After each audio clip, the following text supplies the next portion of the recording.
La historia oficial, la que te enseñaron en la escuela, es un relato cuidadosamente pulido, una narrativa de héroes de bronce y villanos caricaturescos.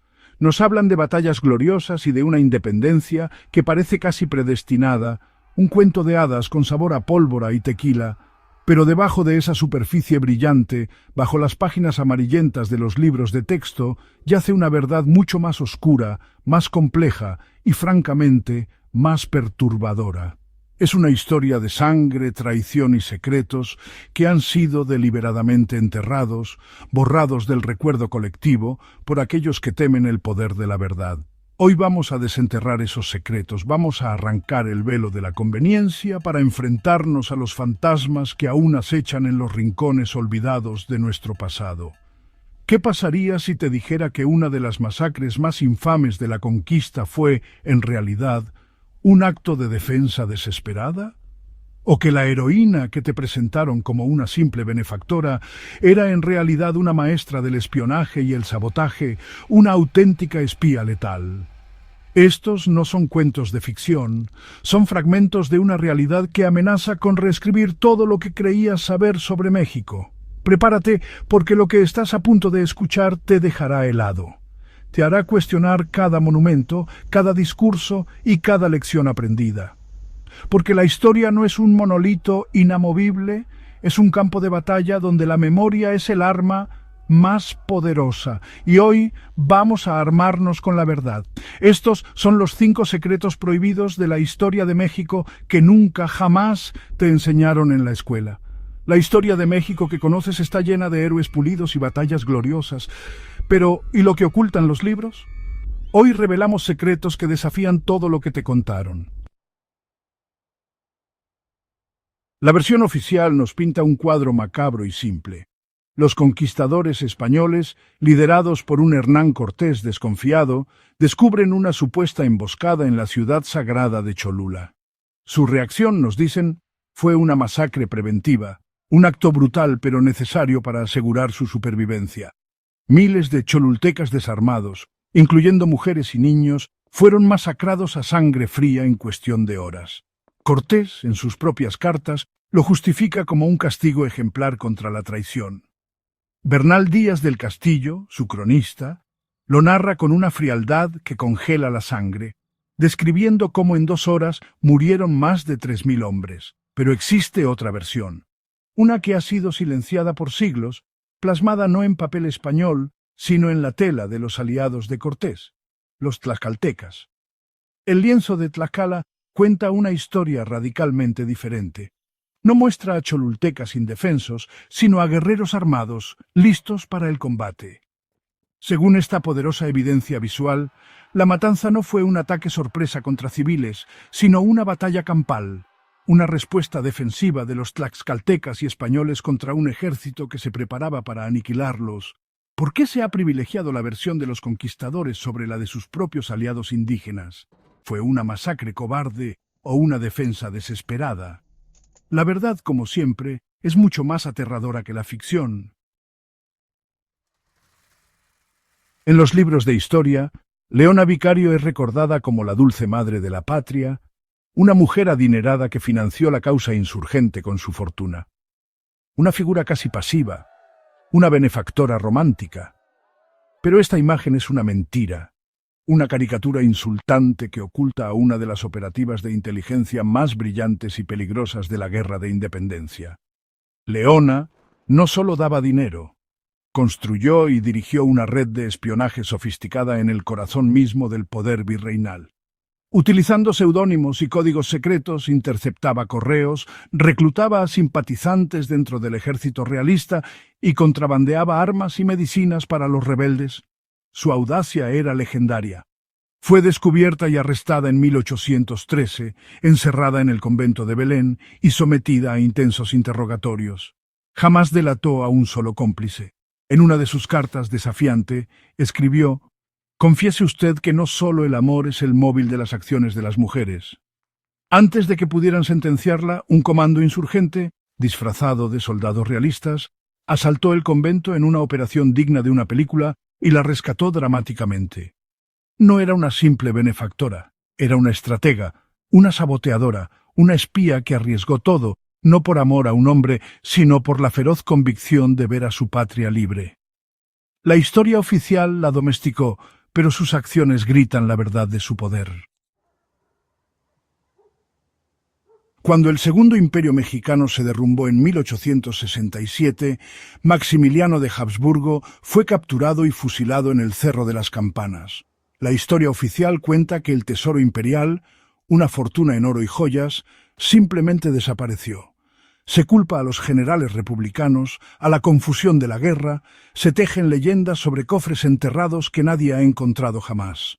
Se nos dice que el gobierno de Benito Juárez, desesperado por fondos, simplemente lo absorbió.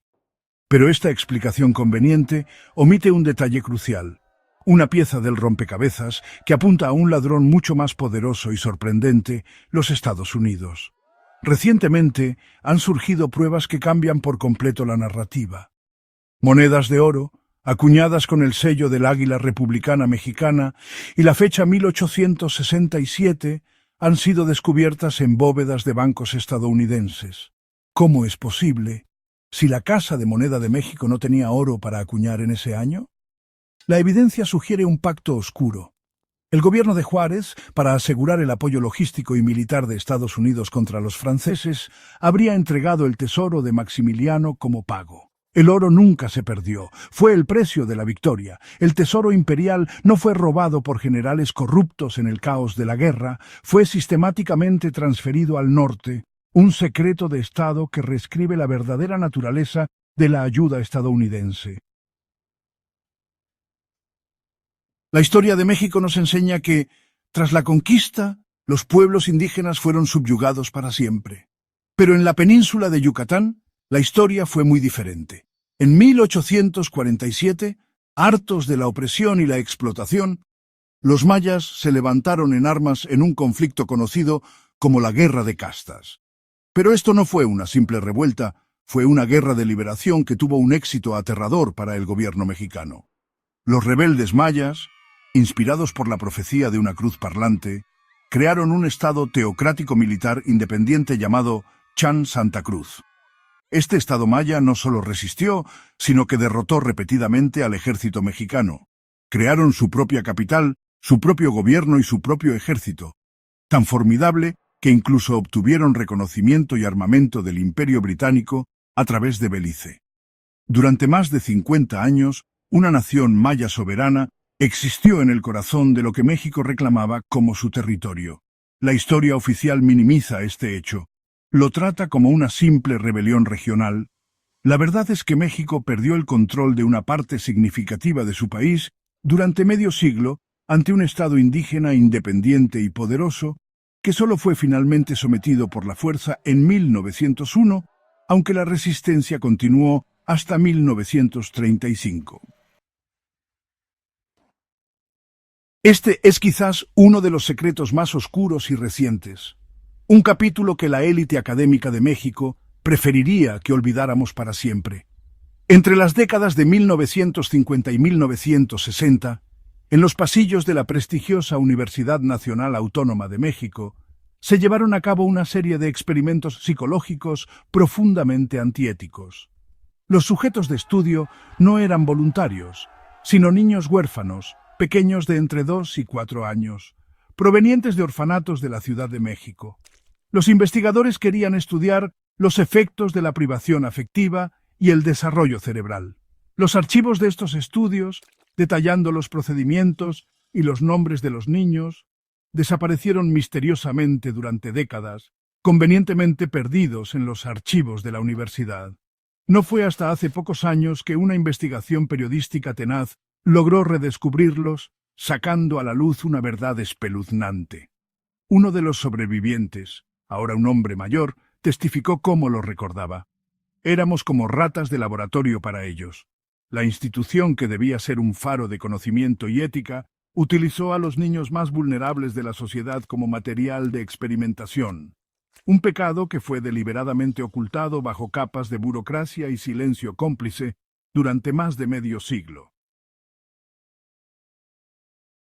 Lo que has visto hoy es solo la punta del iceberg, una grieta en el monolito de la historia oficial.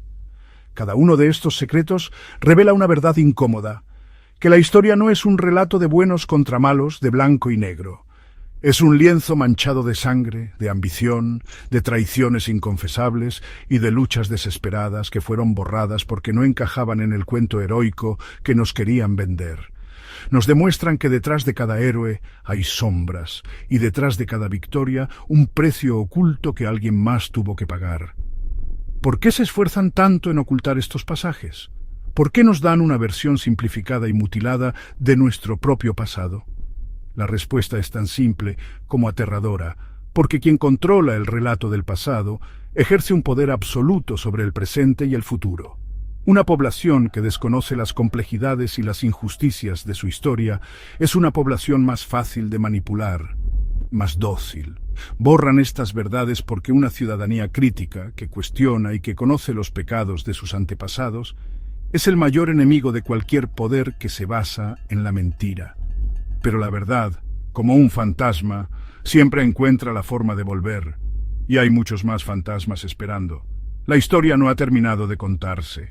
Si este viaje a lo prohibido te ha dejado con más preguntas que respuestas, si sientes esa necesidad imperiosa de seguir cavando, entonces estás en el lugar correcto, porque esto no ha hecho más que empezar.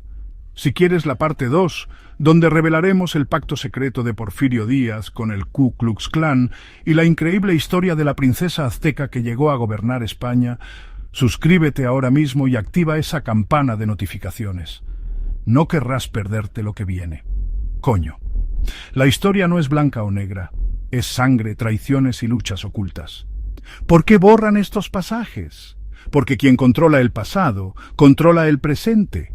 Si quieres la parte 2, con el pacto secreto de Díaz con el Ku Klux Klan y la princesa azteca que gobernó España, suscríbete y activa la campana.